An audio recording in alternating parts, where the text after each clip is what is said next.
तब याज्ञवल्क्य जी ने भरद्वाज जी को बताया। पूछा उन्होंने राम कौन है? तब वो कहते हैं ऐसे ही संशय करई भवानी, महादेव तब कहा बखानी। जैसे आप पूछ रहे ना कि राम कौन है, क्यों रो रहे हैं, क्यों लीला कर रहे हैं, वैसे ही एक बार माता दक्ष कन्या जगदम्बा सती ने शंकर जी से पूछा था और शंकर जी ने कैसे जवाब दिया वो कथा मैं तुमको सुनाऊं। बाबा कहते हैं आइए माताओं सीधे चले प्रयाग, संवाद प्रारंभ हुआ है। बोलिए रामचरितमानस की सुनिए महत्व मैं आपको बताता हूं। एक बार त्रेता जुग माही शंभु गए कुंभज ऋषि पाही। एक बार शंकर भगवान कैलाश पर से उठे और उठ करके राम राम राम कहते हुए चल दिए। माता सती पीछे पीछे चल। कहां जा रहे हैं भोलेनाथ? कथा सुनने के लिए। कुंभज ऋषि यानी कि अगस्त मुनि, अगस्त मुनि के आश्रम में शंकर भगवान आए। अब जितने लोग पंडाल में बैठे हैं बहुत सावधानी से और ध्यान से सुनिएगा, ये केवल कथा नहीं है, एक एक शब्द आपके लिए महत्वपूर्ण है। क्या शंकर भगवान, चलिए मैं रहती हूँ उज्जैन, आपने मुझे यहाँ कथा करने के लिए बुलाया है ना। इतने लोग चाहते तो उज्जैन कथा सुनने के लिए आ सकते थे, लेकिन आपने मुझे यहाँ क्यों बुलाया? उज्जैन आते तो कुछ लोग आते, लेकिन हम यहाँ आ गए तो सबको कथा मिल गई। शंकर भगवान चाहते तो क्या कैलाश पर अगस्त मुनि को नहीं बुला सकते थे कि आओ मुझे कथा सुनाओ, मैं कथा सुनना चाहता। इतने बड़े भोलेनाथ है वो चाहते तो बुला लेते। शंकर भगवान उतरे कैलाश से, उतर करके अगस्त मुनि के आश्रम में आए कथा का श्रवण करने के लिए। क्यों ऐसा? धरती पर आए भोलेनाथ शिवलोक से, पृथ्वी पर आए शिवलोक से कथा सुनने के लिए। अगस्त मुनि ने देखा भोलेनाथ पधारे हैं। किसी ने पूछा कि क्या शिवलोक में कथा नहीं हो सकती थी जो शंकर जी धरती पर कथा सुनने आए?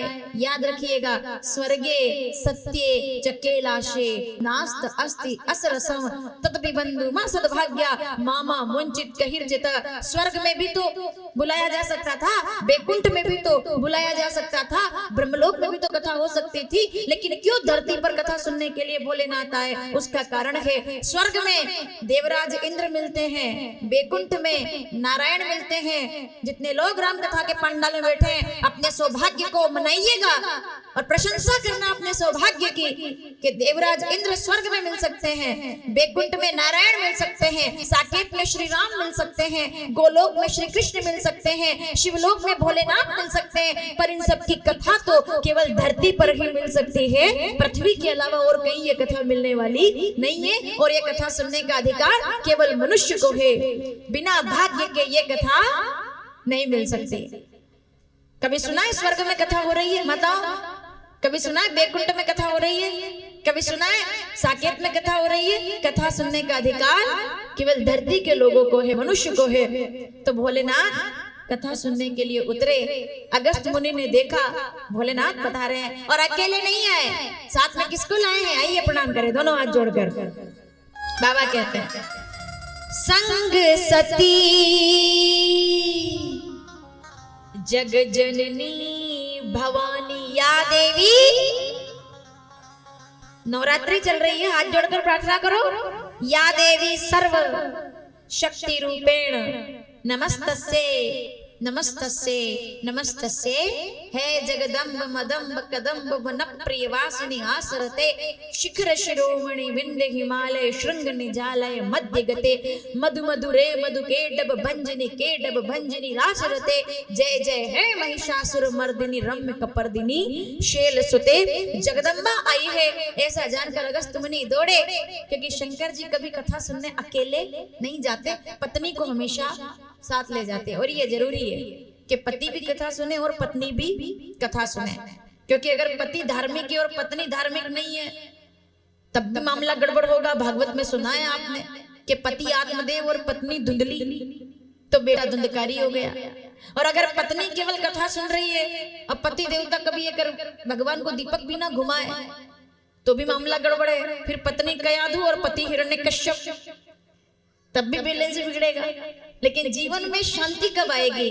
जब पति भी दशरथ जैसे हो और पत्नी कौशल्या जैसी हो, तब जीवन में राम प्रकट होते हैं। दोनों का समान विचार होना बहुत जरूरी है।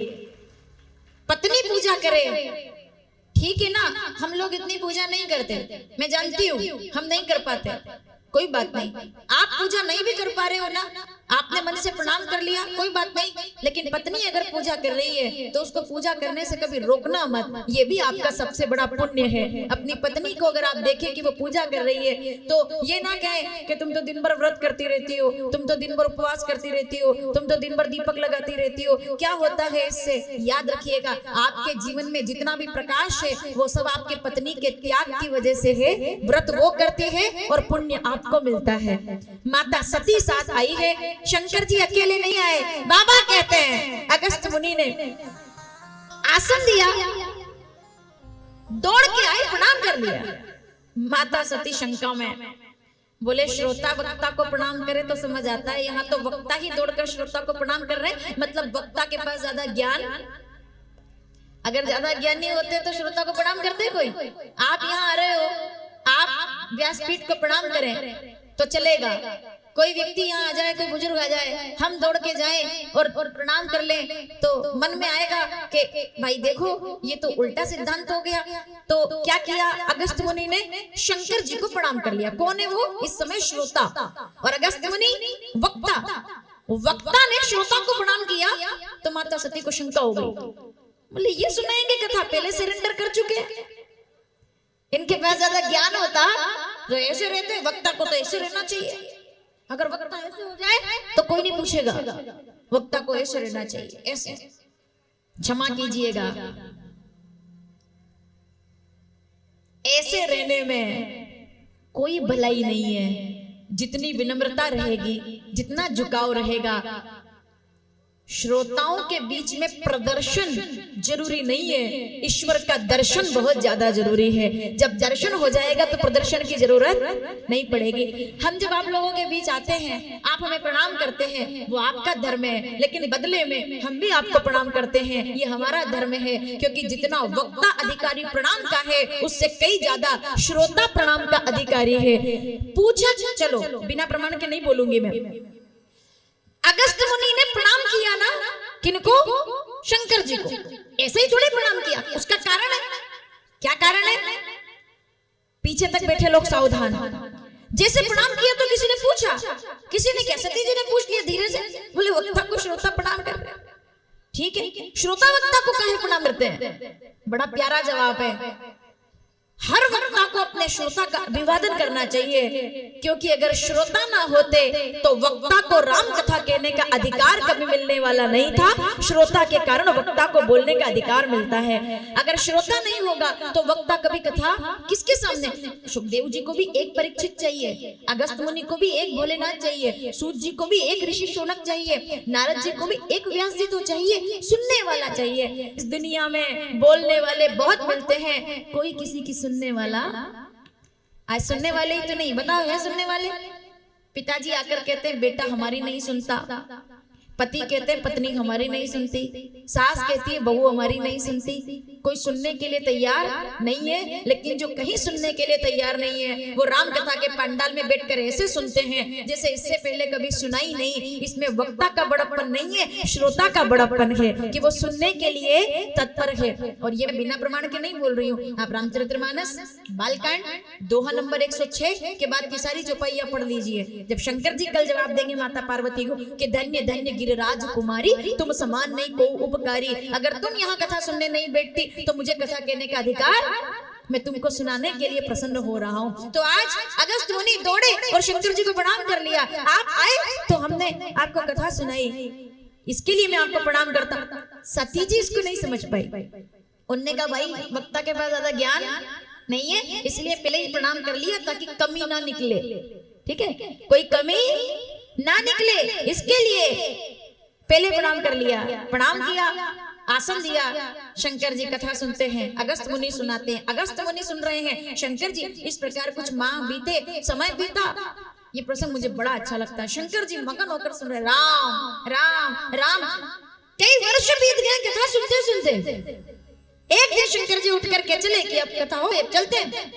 जब जाने कछुक दिवस बीते यही बाती, और उसके बाद जब भोलेनाथ उठे तो माता सती ने प्रणाम किया और दोनों जाने लगे। तो शंकर जी के मन में विचार आया कि जिनकी कथा सुनने में इतना आनंद आया, माताओं सावधान, क्या सोच रहे हैं भोलेनाथ? संकल्प उठा, जिनकी कथा सुनने में इतना आनंद आया, काश मेरे आंखों को उनका दर्शन और हो जाता तो मेरा कथा सुनना सफल हो जाता। वो दर्शन मुझे दे दे किसी तरह। मैं क्या करूं? अयोध्या जाऊं, कहां जाऊं, साकेत जाऊं कि मुझे राम जी दर्शन दे दे। ठीक है, संकल्प कर रहे हैं भोलेनाथ, ऐसी कल्पना कर रहे हैं, राम जी अगर दिख गए ना तो मेरा सुनना सफल। आप पीछे देखते हैं राम जी का चित्र लगा हुआ है, यहाँ चरित्र है, वहां चित्र है। ठीक है, चरित्र से चित्र तक की यात्रा हम लोगों को करनी है। ठीक है, यहाँ चरित्र है, वहां चित्र है, बीच में हम है। साधु मनुष्य के चरित्र को राम जी के चित्र तक पहुंचाकर राम और चरित्र मानस की एकता ला दे, इसी के लिए इन कथाओं का आयोजन किया जाता है कि यहाँ से वहां तक पहुंचने के लिए हमें केवल बीज की भूमिका अदा करनी है, केवल बीज की भूमिका ये हमारी है। तो शंकर भगवान सुन के आए कथा को, मगन हो गए, दर्शन और हो जाता तो काम सफल हो जाता। जिनका नाम लेने से धनकुंड बाबा महादेव, जिनका नाम लेने से लोगों की इच्छाएं पूरी हो जाती है, क्या उनकी इच्छा पूरी नहीं होती? शंकर जी ने सोचा और तभी रावण ने सीता जी का हरण कर लिया। और राम जी दंडक वन में, दंडक वन विचरत अविनाशी, और पिता वचन तजी राज उदासी, राज्य त्याग करके राम जी जंगल में आए और लक्ष्मण जी के साथ सीता जी की खोज कर रहे हैं। किस समय? उसी समय जब शंकर जी कथा सुन के आसमान से, आकाश मार्ग से निकल रहे थे। इधर से इनका जाना हुआ, उधर से राम जी रोते रोते, इस प्रसंग को बहुत ध्यान से सुनना जरूरी है। इधर से शंकर जी मगन होकर जा रहे हैं, उधर से राम जी रोते रोते आ रहे हैं, और तभी उधर से राम जी का आना हुआ और शंकर जी की नजरें राम जी पर पड़ गई। बोलिए रामचंद्र भगवान की। बाबा कहते हैं जैसे ही सामने देखा शंकर भगवान, उसी समय शंभु समय तेई रामई देखा उर उपजा आनंद विशेषा। और प्रसन्न होकर के दोनों हाथ जोड़कर बाबा ने क्या कहा? जय सच्चिदानंद जग पावन, हे सच्चिदानंद घन श्री राम, मैं भोलेनाथ मेरे ईश्वर श्री राम को प्रणाम करता हूँ। मैं रामेश्वर मेरे राम को प्रणाम करता हूँ। मैं भोलेनाथ मेरे राम को प्रणाम करता हूँ। बोलिए रामेश्वर भगवान की मैं प्रणाम करता हूँ, मेरा प्रणाम स्वीकार कीजिए। सुध नहीं रही, डमरू त्रिशूल एक तरफ रख दिया, नंदी पर से कूद पड़े और प्रणाम कर लिया। हालत ऐसी हो गई एकदम मगन, आंखों में आंसू आ गए भोलेनाथ के, और राम जी को देख देख कर सती जी के साथ चलने लगे। जा तो आगे रहे, देख पीछे रहे, बार बार देख रहे, बार बार देख रहे। चले जात शिव सती समेता, पुनि पुनि पुलकित कृपा निकेता। मन में इतना आनंद, सबके अपने अपने तरीके होते हैं आनंद बताने के, है ना। पक्षी जब खुश होता है तो अपने पंख फड़फड़ाता है, ऐसे खोल देता है पंखों को, ठीक है। पक्षी जब प्रसन्न होता है तो चहचहाता है, हाथी जब प्रसन्न होता है तो चिंघाड़ता है, शेर जब प्रसन्न होता है तो गर्जना करता है। सबकी खुशी के प्रसन्नता के अपने अपने तरीके। बच्चा प्रसन्न होता है तो खिलखिलाता है। शंकर जी प्रसन्न हो रहे हैं, आंखों से आंसू बहने लगे। राम राम राम के तो आगे बढ़े, पर जा रहे हैं पत्नी के साथ और देख रहे हैं राम जी को। अब अगर कोई पति पत्नी साथ जा रहे हो और पति बार बार मुड़ के देखे पीछे, तो पत्नी मुड़ के जरूर देख ले किसको देख रहे हैं, कौन दिख गया ऐसा जिसको देख रहे है ना। माताओं स्वाभाविक बात है ना। चले जाते से आपको समझ में आ रहा है मैं क्या बोल रही हूँ। शंकर जी ने राम जी को देखा, अब ये तो उनका परम प्रेम है, तो प्रेमियों की भांति बार बार पलट के देख रहे हैं। मन नहीं लग रहा, हृदय एकदम अशांत, क्योंकि बार बार कितना देख लूं, ऐसे है ना। बार बार मन डरू लोचन लालची, क्या बात है, ऐसा लालच आ गया शंकर जी के मन में, लालच आ गया। बिना प्रमाण के नहीं बोल रही हूँ, रामचरितमानस बालकांड आप 46 दोहे के बाद की सारी चौपाइयां पढ़ लीजिए कि तुलसी दर्शन लोभ मन उडर लोचन लालची, शंकर उर अति क्षोभ, सती न जानी मरम सोई। सोरठा है बड़ा प्यारा सा, शंकर जी बार बार देख रहे हैं। तो माता सती आखिर तो पूछ ही लिया है भोलेनाथ, किसको आप बार बार देख रहे हैं, किसको आप प्रणाम कर रहे हैं? मुझे तो कोई ऐसा नजर नहीं आता जिनको आप प्रणाम करें। किनको आपने प्रणाम कर लिया, किसको आप प्रणाम कर रहे हैं?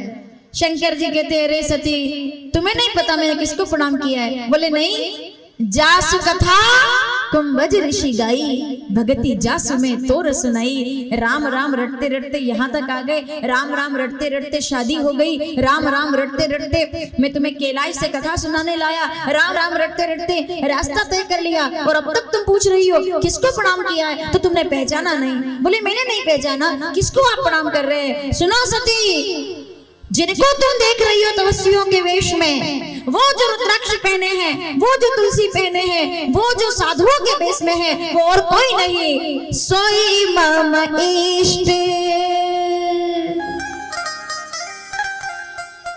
देव रघुबीरा।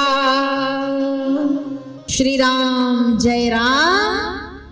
मुनि धीर योगी, सुनिएगा भोलेनाथ का वचन, मुनि धीर योगी सिद्ध संतत विमल मन जहि ध्यावहि, कहि नेति निगम पुराण आगम, जासु कीरति गावहि, सोई राम व्यापक ब्रह्म भुवन, निकाय पति माया धनी, अवतरे अपने भगत हित, निज तंत्र नित रघुकुल मणि। सती वही तो है मेरे राम, वही तो है मेरे राम जिनको मैंने प्रणाम। सती जी कहती ये राम जी है? बोले यही तो मेरे भगवान है। सती जी के लिए गजब बात है, लोग तो रोते रोते इनका नाम लेते हैं तो तर जाते हैं। आहा क्या बात है, सुमिरत जाहि मिटई अज्ञाना, क्या चौपाई है ये? जिनके घर में रामायण हो, रामचरितमानस बालकांड 52वां दोहा, ठीक दूसरी चौपाई। राम जी रो रहे हैं ना, सती जी सोच रही है सुमिरत जाहि मिटे अज्ञाना, सोई सर्वज्ञ राम भगवाना। दुनिया में संकट मिटाने वाले राम जी रो रहे हैं। मन में शंका हो गई, भाई ये कैसे भगवान है जो रो रहे हैं? ठीक है ना माता, रो रहे हैं राम जी। क्यों रोए राम जी? आंखों में आंसू है। सीता सीता सीता, शंकर जी कहते वही तो है मेरे राम। सती जी सोच रही है अगर इतने बड़े भगवान है तो आंख बंद करके जान लेते कि सीता जी अशोक वाटिका में। रोने की क्या जरूरत थी? ये तो अंतर्यामी है, सब जानते हैं। तो क्या अपनी पत्नी का पता नहीं लगा सकते? उनसे बड़ा कोई लीलाधर नहीं है, उनसे बड़ा कोई रचयिता नहीं है, और उनसे बड़ा कोई जगत में दर्शन कराने वाला नहीं है। राम जी रो रहे हैं। शंकर जी से पूछ रही है माता सती, अगर भगवान है तो रोते क्यों हैं? भोलेनाथ कहते इसका जवाब मैं तुमको क्या बताऊं। पत्तों की ओट में से छुप करके रावण देख रहा है। सीता जी को अशोक वाटिका में छोड़ने के बाद वो आया सीधा यहाँ कि राम जी की दशा तो देखूं, पता चल जाएगा। लोग कह रहे हैं कि ये भगवान है, अभी दूध का दूध और पानी का पानी, पता चल जाएगा कि ये भगवान है कि नहीं। अगर ये रोए तब तो मैं जान जाऊंगा कि इंसान है, और अगर नहीं रोए और लक्ष्मण से बोल देंगे कि सीता तो वहां है, तो मैं जान जाऊंगा कि ये भगवान है। तो रावण देख रहा है पत्तों की ओट में से छुपकर, और हंस करके कहता है देवताओं को ताना मारते हुए, बोले देवताओं देखो। पीछे तक जो माताएं बैठी है ना, शब्द सुनना रावण क्या बोल रहा है। देवताओं देखो, ये है तुम्हारे भगवान। मैंने नकली हिरण दौड़ाया, मैंने माया का हिरण दौड़ाया और सीता का हरण कर लिया। और राम जी रो रहे हैं इनको, तो ये तुम्हारे भगवान है, रो रहे हैं। मैंने नकली हिरण दौड़ाया और सीता का हरण कर लिया। रावण हंस करके कहता है। तो राम जी एक क्षण के लिए मुस्कुराए मनी मन, और रावण की तरफ इशारा करके कहते हैं कि मैं मानता हूं कि तू मायावी है, लेकिन जिस माया के आधार पर तू इतना खुश हो रहा है ना, ज्यादा इतराने की जरूरत नहीं है। अगर मेरी आवाज पीछे तक लोगों को समझ आ जाए तो समर्थन करना। राम जी ने क्या जवाब दिया कि तू मायावी है, बहुत अच्छा है, पर तू ये भूल गया कि अगर तू मायावी है ना तो मैं मायापति हूँ, मुझसे बड़ा मायापति और कोई नहीं है। क्योंकि माना कि तेरा हिरण नकली था, माया का था, तो मैंने भी कौन सी असली सीता दे दी है। जैसा तेरा हिरण वैसी मेरी सीता। अगर तेरा हिरण, अगर तू हिरण माया का बना सकता है तो तो तेरे माया के हिरण बनाने से पहले मायापति ने सीता ही माया से बना दी, इसलिए तो उनको मायापति कहते हैं। बिना प्रमाण के थोड़ी बोल रही हूं मैं। रामचरितमानस किष्किंधा कांड 10वां दोहा 4थी चौपाई।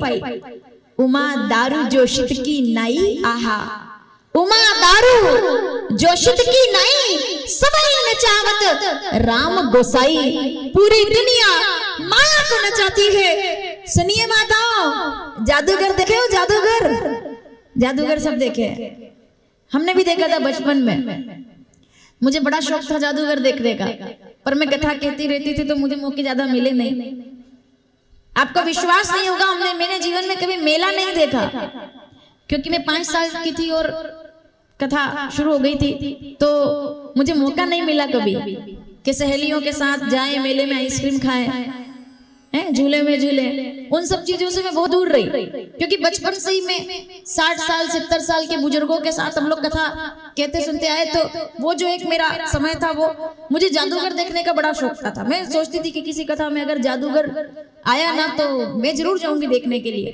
तो एक कथा थी कहीं, तो उसमें जादूगर आया तो मैं देखने के लिए गई। जादूगर देखा है आपने? जादूगर क्या करता है? जादू दिखाता है।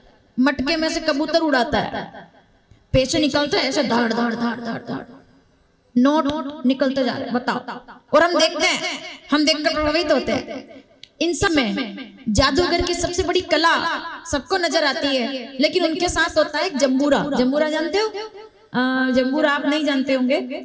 जंबूरा मतलब उसको कहते हैं जो जादूगर के पास रहता है, उसका असिस्टेंट, मतलब उसके साथ काम करने वाला असिस्टेंट, उसको जंबूरा कहते हैं। तो जादूगर कहता है जंबूरे मटका लेके आओ, जंबूरे सामान लेके आओ, मैं जादू दिखाऊंगा। जंबूरा आता है, सामान देता है, जादूगर जादू दिखाता है।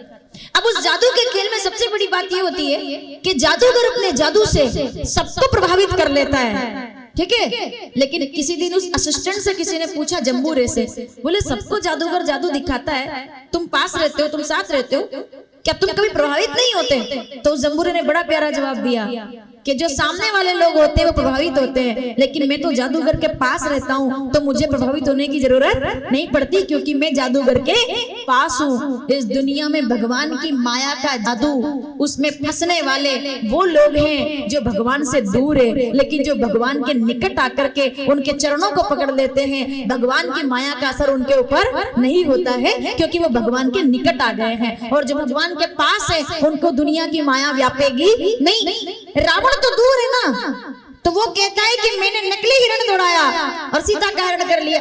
तो राम जी कहते हैं जैसा तेरा हिरण नकली, वैसे मेरी सीता कहाँ असली थी। तुम पावक मह करो निवासा, जा लगी करो निशाचर नासा। असली सीता जी तो अग्नि देवता के पास है। आखिरी में जो हुआ वो अग्नि परीक्षा नहीं, माता सीता का वापस आगमन हुआ है अग्नि से। पहले अग्नि में वास दिया, परछाई है सीता जी की। अगर असली सीता जी को रावण ने हाथ पकड़ना तो दूर की बात है, देख भी लिया होता तो वहीं जल करके भस्म हो जाता। ये भारत के पतिव्रता नारियों की शक्ति है।